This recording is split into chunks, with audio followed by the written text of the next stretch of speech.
যে বিভিন্ন আমার ইনফরমেশন না, একদম correct information, very correct information, very correct শব্দের উচ্চারণ করলাম, ভেরি কারেক্ট ইনফরমেশন যে আওয়ামী লীগের সন্ত্রাসীরা পলাতক ছিল, তারা ফিরে আসতেছে আস্তে আস্তে আবার নির্বাচনী এলাকায়। তারা যে কোনো পরিবেশ পরিস্থিতি তৈরি করতে পারে। সুতরাং এ ব্যাপারে আপনারা সিরিয়াস হবেন এবং এ ব্যাপারে দায়িত্ব নিয়ে আপনারা তাদের সন্ত্রাসীদের, আমি বলি যে তারা সন্ত্রাসী পলাতক ছিল, দুই একজনকে গ্রেপ্তার করেন, কিছু দৌড়ের উপর রাখেন, তাতেও তো একটা পরিবেশ থাকে। আমি তা দেখি নাই। এখন পরবর্তীতে এরকম একটা সময় আপনাদের একটা কথা এখানে প্রসঙ্গক্রমে আমি বলতে চাই।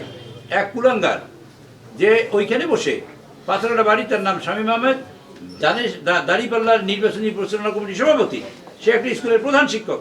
সে ব্যাপারে বলেছি যে প্রধান শিক্ষক সে তো আইন অনুযায়ী আচরণবিধি লঙ্ঘন করার কারণে চাকরি থাকতে পারে না।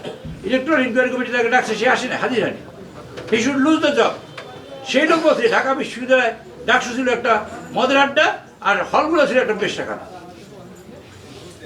সেই লোকটা যখন কথা বলেছে, I talk all of the peoples, right, like commissioner, DIG, IG, everywhere, even election commission, because যে সারা বাংলাদেশ ফুটে উঠছে। বাংলাদেশে ঢাকা থেকে অনেক ছেলেমেয়েরা আসছে ঢাকায় আমার এলাকায়। আমি চাই না যে একটা পরিবেশ খারাপ হোক।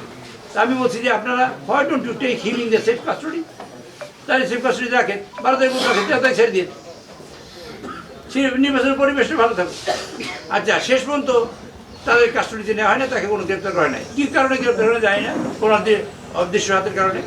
হাওয়ার এরপরে খবর পেলাম তারা নিজেরা মেরে তাকে হয় খুন করবে, না মেরে রক্তাক্ত করে আমাদের বিরুদ্ধে দোষটা পাবে। এটা জানাবার পরে, এই জানার পরে আমি নিজে চিঠি লিখে ডেপুটি কমিশনার এবং পুলিশ সাহেব সহ সবাইকে জানাইছি আমি নিজে, দে আর ডুইং ইট। পরে কারণ অনুপয় হইয়া আমরা তার প্রোটেকশনের জন্য আমরা পাহারা দিয়েছি। তারপর বলেছি 12ই ফেব্রুয়ারি নির্বাচনের দিন দুপুর 12টা পর্যন্ত তারা নির্বাচন করবে।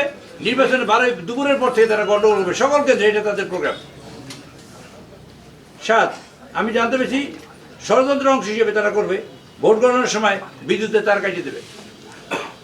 এটা আমি বলেছি যে আপনারা আমাকে কেউ কেউ বলছে এটা বরগুনা জেলার মানুষের মন এত ছোট।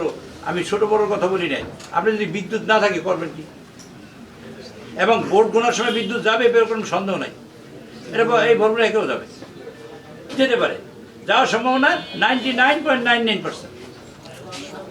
কাজে আমরা সন্দেহ করি উদ্বেগজনক বিষয়সমূহ অবৈধকরণ এবং বিধিমূলক ব্যবস্থা গ্রহণ প্রসঙ্গে এটা জেলা প্রশাসন বলছি, রিসিভ করা কপি আমরা রিসিভ করে রাখছি। কারণ রাখছি এই জন্য, কারণ এরকম পরিবেশ পরিস্থিতি হতে পারে। তারপরে আমি categorically almost everyday I was talking to them, এবং দে ওয়ার সো নাইস, যে আমার টেলিফোন রিসিভ করেছে, না করলে আমি কিছু করার ছিল না।